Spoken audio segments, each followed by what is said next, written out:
तो चलिए दोस्तों, यहाँ जब भौतिकी विज्ञान को शुरू करते हैं ताकि आप लोग के लिए ये आसान हो सके और आप लोग इसे कंप्लीट कर सकें, क्योंकि इसमें ज़्यादा अब नहीं है। सब जितने भी इसमें लेसन है वो सब 20-25 क्वेश्चन है, तो इसको हम जल्दी कंप्लीट कर देते हैं।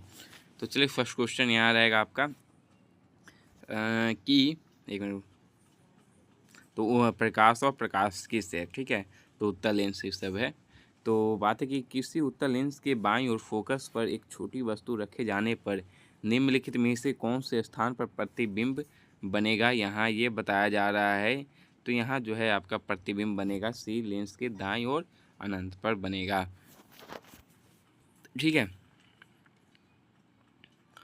और यहाँ देख सकते हैं आप, तो लेंस के दाईं ओर अनंत पर बनेगा उत्तल लेंस द्वारा। यहाँ क्या बोल रहा है कि उत्तल लेंस द्वारा वस्तु की स्थिति का प्रतिबिंब का निर्माण जब किसी वस्तु को उत्तल लेंस के एफ और 2f के मध्य है तो प्रतिबिंब वास्तविक उल्टा एवं बड़ा होता है, और 2f पर है तो प्रतिबिंब वास्तविक उल्टा एवं वस्तु के समान आकार की होती है। यदि 2f से दूर प्रतिबिंब वास्तविक उल्टा एवं छोटा होता है, ठीक है।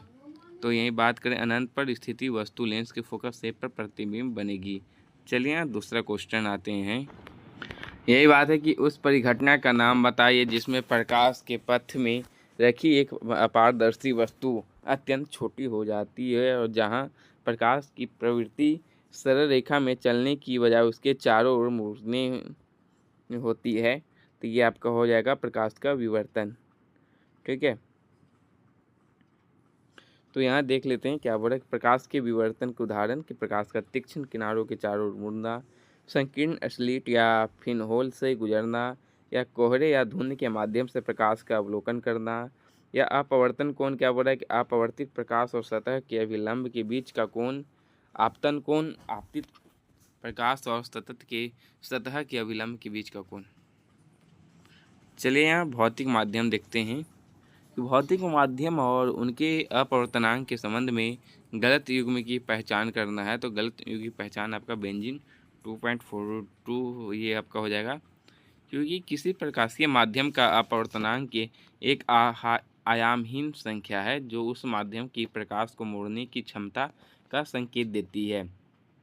तो कुछ भौतिक माध्यमों का निरपेक्ष अपवर्तनांक बेंजीन का 1.50 है, सिंधा नमक का 1.54 है, कार्बन डाइसल्फाइड का 1.63 और घने चकमक पत्थर का जो है कांच का 1.65 है, हीरा का 2.42 है, क्राउन ग्लास का 1.52 है, तारपीन का तेल का 1.47, जल का 1.33, एल्कोहल का 1.36, फ्यूड क्वार्टर का 1.46, वाई का 1.003 है। चलिए नेक्स्ट यहाँ बताते हैं आपको कि बोल कह रहा है कि किसने यह प्रस्तावित किया है कि प्रकाश तरंगों से मिलकर बना है जो अपनी गति की दिशा के लंबवतः संचरण करती है। तो यहाँ आपका क्या आंसर हो जाएगा, यहाँ बता दें आपको। तो ये आपका जो आंसर हो जाएगा आपका ह्यूजेंस, ठीक है। ह्यूजेंस के सिद्धांत के अनुसार प्रकाश तरंगों के रूप में यात्रा करता है जिसमें कि तरंगाग्र गति की दिशा में लंबवतः होते हैं। इसके विपरीत न्यूटन के प्रकाश के कर्णिका सिद्धांत का समर्थन किया है। तो वही नेक्स्ट यहाँ क्या बोल रहा है कि द्विफोकसी लेंस का कौन सा भाग निकट दृष्टि सुगम बनाता है। तो उत्तल लेंस वाला निचला भाग यहाँ आपका जो है बनाता है। चलिए यहाँ नेक्स्ट आते हैं कि एक अवतल गोलाकार दर्पण की वक्रता त्रिज्या 30 सेंटीमीटर है। तो एक वस्तु को मुख्य अक्ष पर दर्पण के सामने ध्रुव से 15 सेंटीमीटर की दूरी पर रखा गया था। तो निर्मित प्रतिबिंब की क्रमशः स्थिति का आकार प्रकृति के लिए सही विकल्प का चयन कीजिए। तो यहाँ आपका जो है आंसर हो जाएगा आपका क्या, तो आंसर हो जाएगा कि अनंत पर है, अत्यधिक विवर्धित, वास्तविक और उल्टी है, ठीक है। चलिए नेक्स्ट यहाँ बात करते हैं सात के यहाँ। चलिए यहाँ है कि प्रकाशिकी में कौन सा शब्द लेंस के डायाफ्राम के खुलने का संदर्भित करता है जो स्थानीय रूप से प्रकाश के प्रसार को सीमित है। तो ये आपका हो जाएगा एपर्चर, ठीक है। चलिए नेक्स्ट यहाँ क्या बोल रहा है कि श्वेत प्रकाश का उदाहरण आपको यहाँ पूछा जा रहा है कि श्वेत प्रकाश का उदाहरण क्या है। तो चलिए देखते हैं श्वेत प्रकाश का यहाँ उदाहरण जो आपका हो जाएगा बहुरंगी प्रकाश हो जाएगा, ठीक है। तो मरकरी प्रकाश, सूर्य का प्रकाश, ये सब है। और मोनोक्रोमेटिक प्रकाश में केवल एक विशिष्ट रंगधारी होता है। नाइन्थ आते हैं कि 17वीं शताब्दी में आइजैक न्यूटन ने किस दूरबीन का आविष्कार किया था जिसने प्रकाश को एकत्रित करने के लिए एक सामान्य लेंस के स्थान पर एक अवतल दर्पण का उपयोग किया था, जो प्रकाश के प्रकीर्णन के कारण रंगीन मिश्र उत्पन्न करती है। तो आंसर हो जाएगा आपका, ये हो जाएगा परावर्ती दूरदर्शक। ठीक है,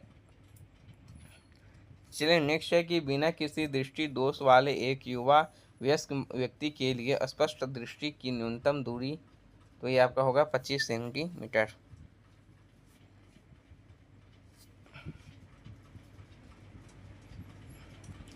और यहाँ 11 क्या बोल रहा है कि VIBG बोलते हैं विबग्योर के किस रंग के प्रकाश की ऊर्जा न्यूनतम होती है।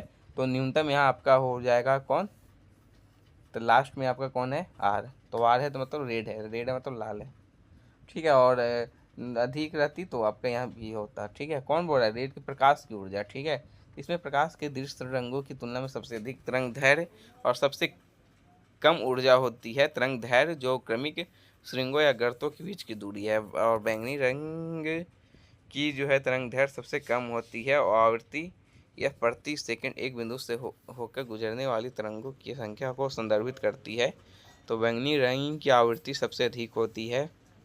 ठीक है, और श्वेत प्रकाश में 7 हैं रंग हैं, बैंगनी, इंडिगो, नीला, हरा, पीला, ये सब है आपके।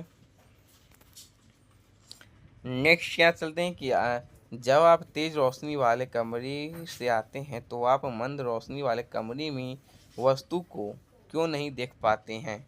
आप देखते होंगे यदि दोपहर हो गया, धूप में से आते हो तो आप,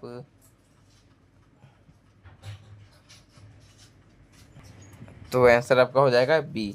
ठीक है, परितारिका सिकुड़ कर पुतली को छोटा बना देती है जिससे कि आँख में कम प्रकाश प्रवेश कर पाता है, इसी कारण। ठीक है, तो यहाँ चलिए देख लेते हैं क्या क्या दिया हुआ है, कुछ जानकारी ले लेते हैं। आँखों के अलग रंग होता है। नेत्र गोलक या आकार गोलाकार है जिसका व्यास 23 mm में है। लेंस और रेटिना के बीच में कच्चाभ द्रव मौजूद होता है। रेटिना में जो है तंत्रिका कोशिकाओं की 3 परतें होती है। कॉर्निया नेत्र का सबसे सामने वाला पारदर्शी आवरण है और प्रकाश कॉर्निया के माध्यम से मानव नेत्र में प्रवेश करता है। चलिए नेक्स्ट यहाँ बात तेरा क्या बोल रहा है कि +2.5 डायोप्टर क्षमता वाले उत्तल लेंस की फोकस दूरी क्या होगी। तो ये होगी 40 सेंटीमीटर की होगी। ठीक है, 14 क्या बोल रहा है कि उत्तल दर्पण जो हो गया आपका द्वारा बनने वाला प्रतिबिंब सदैव कैसा रहता है। तो आभासी और सीधा रहता है। उत्तल दर्पण एक अपसारी दर्पण भी कहा जाता है इसको। चलिए अवतल दर्पण पे आते हैं कि अवतल दर्पण के लिए वस्तु की स्थिति, प्रतिबिंब की स्थिति, प्रतिबिंब के आकार का निम्नलिखित में से कौन सा युग्म जो है सही है। तो अनंत पर है, सी पर अत्यधिक छोटा है, ये आपका सही है। चलिए नेक्स्ट यहाँ बात अब करते हैं कि 16 कि यदि u वस्तु की दूरी भी प्रतिबिंब की दूरी और f गोलीय दर्पण की फोकस दूरी है तो दर्पण सूत्र के लिए निम्नलिखित में से कौन सा सही व्यंजक है। तो हो जाएगा आपका सी, आंसर हो जाएगा 1/v + 1/u = 1/f हो जाएगा। ठीक है, यहाँ आपको बता दिया गया है कि u के बराबर वस्तु की दूरी, v के बराबर प्रतिबिंब की दूरी और f के बराबर गोलीय दर्पण। श्वेत प्रकाश का उपयोग उसके घटक रंगों में विभक्त होना क्या कहलाता है। तो वर्ण विक्षेपण कहलाता है। अब अपवर्तन क्या है, एक तरंग पुनर्निर्देशन होता है। ये आपको क्या है कि पढ़े होंगे तो बताने की ज़रूरत नहीं है।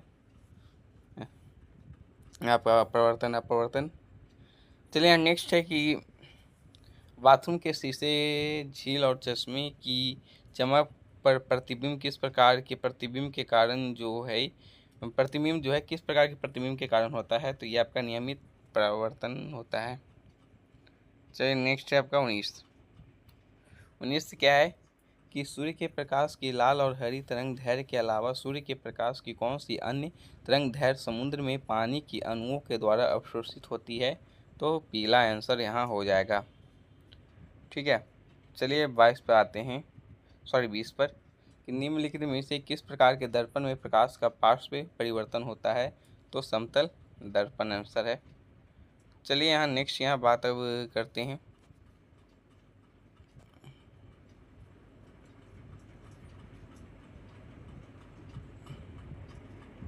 इक्कीस क्या बोल रहा है कि स्वच्छ आकाश का रंग नीला किस परिघटना के कारण होता है, तो प्रकाश के प्रकीर्णन के कारण होता है। ठीक है, तो यही बात करें तो सीवी रमन के रमन प्रभाव की खोज जो 1930 में भौतिकी में नोबेल पुरस्कार से सम्मानित किया गया था। अटेंडेंट प्रभाव कोलाइड कणों के द्वारा प्रकाश के प्रकीर्णन की परिघटना है।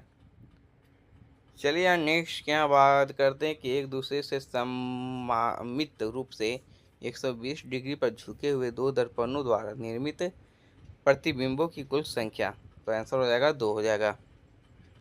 ठीक है, तो अब यहाँ ख़त्म हो गया ये आपका। अब उष्मा और उष्मा गतिकी पे अब आते हैं। ठीक है, तो ये भी ज़्यादा नहीं रहेगा, मतलब भौतिकी ज़्यादा नहीं है, आप ये जल्दी कंप्लीट हो सकता है।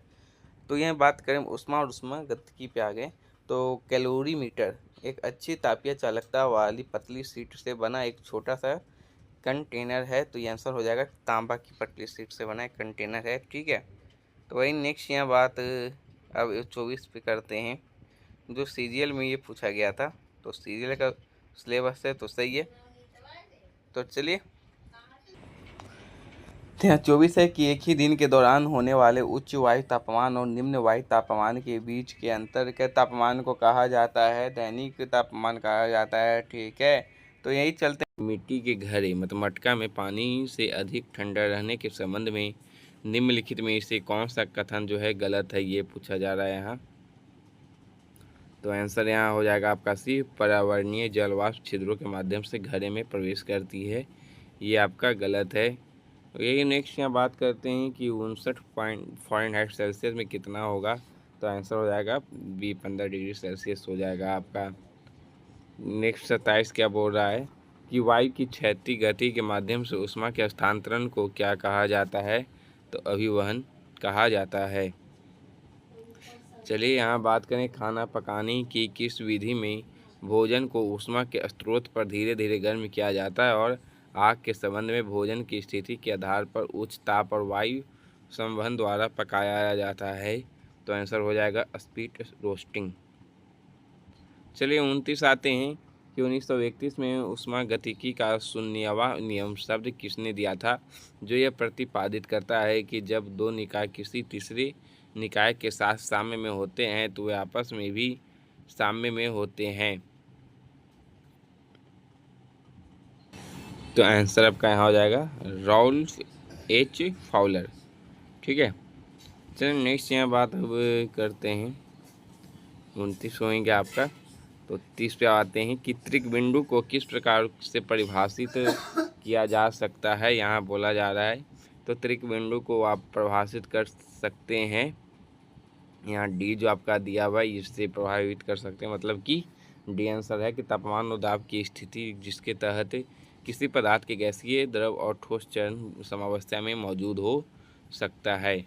तो पानी का त्रिक बिंदु जो है 273.16 केल्विन है और डिग्री सेल्सियस में 0.01 डिग्री सेल्सियस तथा 32.02 डिग्री फ़ारेनहाइट और 611.7 पास्कल का दाब है। वह 31 में आते हैं कि किस नियम के अनुसार किसी विद्युत धारा द्वारा उत्पन्न ऊष्मा चालक के प्रतिरोध उसमें प्रवाहित धारा के वर्ग और समय के अनुपाती होता है, तो आंसर हो जाएगा यहाँ जूल। ठीक है, चलिए यहाँ 32 पे अब आते हैं। 32 क्या बोल रहा है कि तनन या संपीड़न प्रतिबल को क्या कहा जा सकता है, तो अनुदैर्ध्य प्रतिबल यहाँ इसको आप कह सकते हैं। चलिए नेक्स्ट क्या बात करते हैं। 33 क्या है कि निम्नलिखित में से किन तरीकों के द्वारा ऊष्मा हस्तांतरण के लिए किसी माध्यम की आवश्यकता नहीं होती है, तो यहाँ आंसर क्या हो जाएगा आपका दिखाते हैं। तो आंसर डी है विकिरण के द्वारा ऊष्मा का हस्तांतरण नहीं होती। फ़ारेनहाइट पैमाने पर भाप बिंदु क्या है, तो फ़ारेनहाइट पैमाने पर भाप बिंदु आपका 212 फ़ारेनहाइट है। ठीक है, चलिए 35 क्या बोल रहा है कि कि इसमें जो है ऊष्मा का एक गर्म पदार्थ से ठंडे पदार्थ में ऊर्जा स्थानांतरण का एक प्रकार है, तो आंसर ऊष्मागतिकी हो जाएगा आपका। 36 क्या बोल रहा है कि तापीय विस्तार के कारण एफिल टावर गर्मियों से अधिक लंबा होता है, तापीय के कारण। तो आपका ये कंप्लीट हो गया है। एफिल टावर जो है 6 इंच तक लंबा हो जाता है। तरल यांत्रिकी में आ गए हैं, आपका कंप्लीट हो गया 2 लेसन।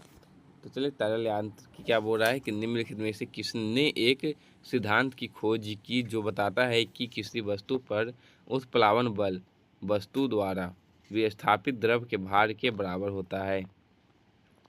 तो आंसर हो जाएगा आर्किमिडीज। चलिए 38 क्या बोल रहा है, 38 पे आते हैं। 38 क्या है कि 1851 में जो है किसने श्यानता को अपने नियम के साथ एक श्यान द्रव के माध्यम से एक छोटे से गोले के वेग का वर्णन करते हुए द्रव यांत्रिकी की खोज की है। तो आंसर यहाँ आपका हो जाएगा आपका बी, जॉर्ज ग्रेवियल स्टोक्स ने। ठीक 49 है कि निम्नलिखित में से किसने नियम में कहा गया है कि उप सतह में किसी भी बिंदु पर बहने वाले द्रव के प्रति इकाई द्रव्यमान की कुल ऊर्जा गतिज स्थिति और द्रव दाब ऊर्जा का योग होती है और यह एक नियत मान के बराबर होती है। तो आंसर यहाँ हो जाएगा डेनियल बर्नौली। ठीक है, चलिए यहाँ 40 पर आते हैं कि एक अर्ध पारगम्य झिल्ली के माध्यम से जल पर बल लगाकर दूषित पदार्थों को बाहर निकाल देता है या उत्क्रम प्रासरण। ठीक है, वही निस्पंदन क्या बोल रहा है कि यह फिल्ट्रेशन है, द्रव या गैसीय तरल पदार्थ में से ठोस घनों को हटा देता है। चांदी का अपेक्षित घनत्व जो है कितना होता है, तो 10.8 होता है। चलिए यहाँ बात करते हैं विद्युत धारा पे आ गए हैं, वो कंप्लीट आपका हो चुका है।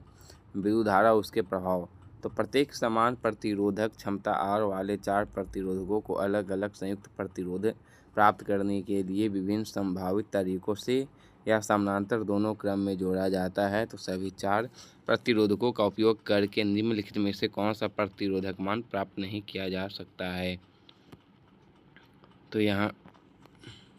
तो आंसर यहाँ आपका हो जाएगा सी, 2R होता है। ठीक है, चलिए हम नेक्स्ट यहाँ बात करते हैं 43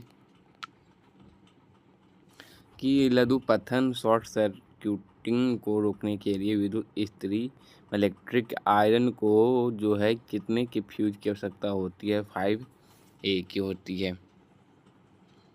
चलिए नेक्स्ट क्या है 44 यहाँ बोल रहा है कि दाहिने हाथ के अंगूठे के नियम में अंगूठे को निम्नलिखित में से किसकी दिशा की ओर निर्देशित किया जाता है, तो विद्युत धारा की ओर निर्देशित किया जाता है। 45 क्या बोल रहा है कि यदि एक क्षण चुंबक को एक डोरी से लटका दिया जाए तो उसके उत्तरी ध्रुव किस दिशा में इंगित होगा, यहाँ ये आपको बताना है। तो आपका जो है इसमें आंसर आपका हो जाएगा उत्तर की ओर इंगित होगा। ठीक है, चलिए 46 की यहाँ बात करते हैं। एन फेरो वाली एक वृत्ताकार कुंडली एक फेरो द्वारा उत्पन्न क्षेत्र की तुलना में कितना गुना बड़ा क्षेत्र उत्पन्न करती है, तो एन। 47 क्या यहाँ बोल रहा है कि एक विद्युत परिपथ में तार की लंबाई दोगुनी करने पर ए मीटर की रीडिंग घटकर क्या हो जाती है, तो आधी हो जाती है।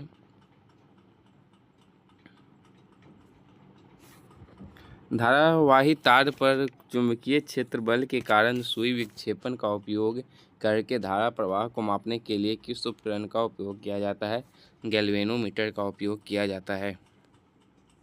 वही नेक्स्ट यहाँ चलते हैं कि निम्नलिखित में से किसका प्रयोग 1 एम्पियर का मान निर्धारित करने के लिए किया जाता है,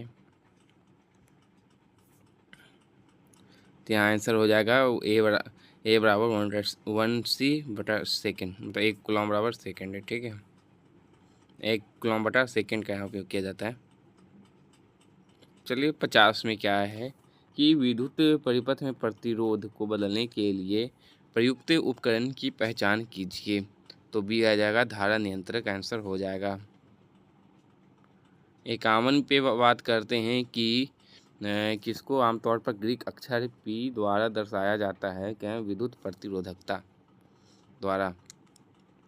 52 कि कि इनमें से कौन सा विद्युत सबसे खराब चालक है? आसुत जल सबसे खराब चालक है। चलिए 53 क्या बोल रहा है कि किस धात्विक तत्व को उसके प्रबल आकर्षण के कारण लौह चुंबकीय कहा जाता है? तो आयरन। चलिए यहाँ नेक्स्ट क्या है, नेक्स्ट पे देखते हैं।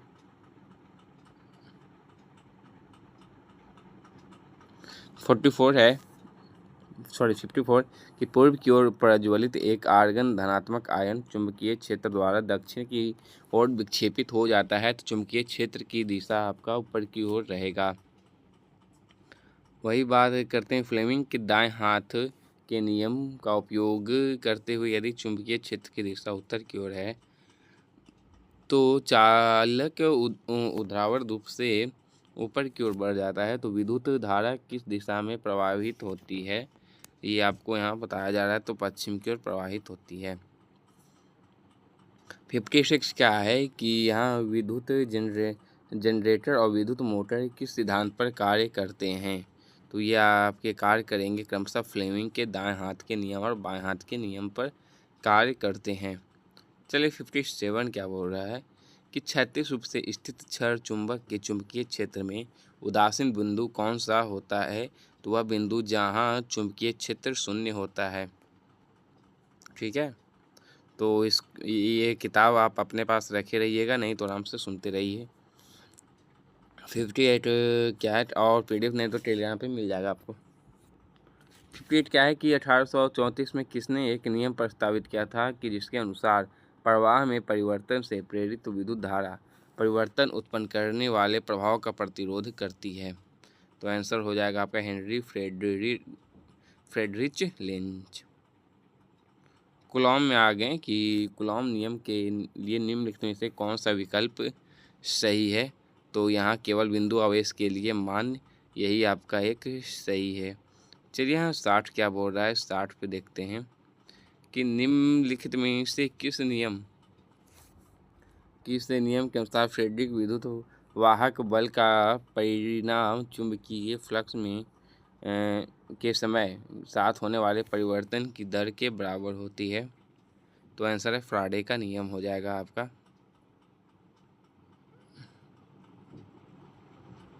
61 पे आते हैं कि निम्नलिखित में से एक कूलॉम ए जो है विद्युत धारा में निहित इलेक्ट्रॉनों की उचित संख्या? तो 6.25 इंटू 10⁻18।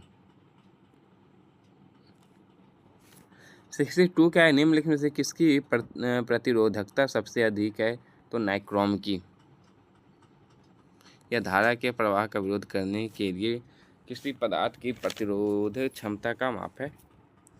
चलिए नेक्स्ट यहाँ बात कर देते हैं कि स्थायी चुंबक बनाने के लिए निम्नलिखित में से कौन सा तत्व अत्यधिक प्रभावी है? तो डी आंसर हो जाएगा स्टील।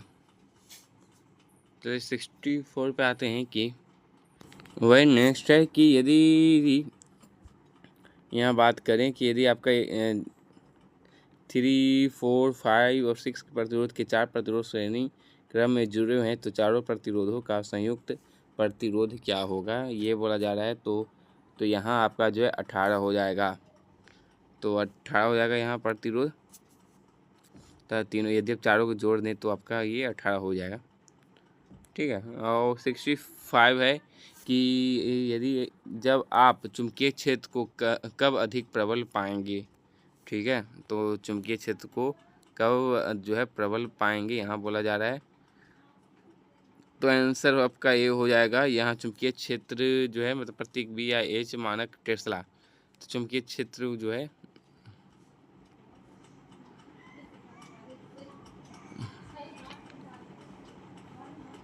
तो जब क्षेत्र की रेखाएं सघन होगी। 1 मिनट। 66 आते हैं। 66 क्या बोल रहा है कि निम्नलिखित में से कौन सा पदार्थ विद्युत का सुचालक है? तो चांदी यहाँ आपका सुचालक है। नेक्स्ट है कि विद्युत धारा के प्रवाह को रोकने या प्रारंभ करने के लिए परिपथ को तोड़ने अथवा पूरा करने के लिए किस युक्ति का प्रयोग किया जाता है? तो आंसर हो जाएगा स्विच का। वही 68 में आते हैं कि सही कथन की यहाँ जो है पहचान करनी है आपको कि इसमें सही कथन कौन है। तो सही कथन आपका हो जाएगा तार का प्रतिरोध तार की लंबाई और अनुप्रस्थ काट पर निर्भर करता है, यही आपका सही हो जाएगा। 69 पे आते हैं कि 18 वोल्ट की बैटरी को जलने वाला एक विद्युत बल्ब 3A विद्युत धारा लेता है तो बल्ब का प्रतिरोध क्या होगा। तो 6A आपका हो जाएगा, इसमें 6 प्रतिरोध हो जाएगा। विभव 18 वोल्ट, धारा 3A, ठीक है। तो यहाँ आप देख सकते हैं V का हो गया विभव हो गया, R का प्रतिरोध इंटू I धारा हो जाता है। तो प्रतिरोध बराबर हो जाता है विभव बटा धारा। तो ठीक है, तो 3 बटा आपका 18/3 तो 6 प्रतिरोध। 70 क्या है कि प्रेरित धारा उच्चतम होती है जब कुंडली की गति की दिशा जो है चुंबकीय क्षेत्र के लंबवत होती है।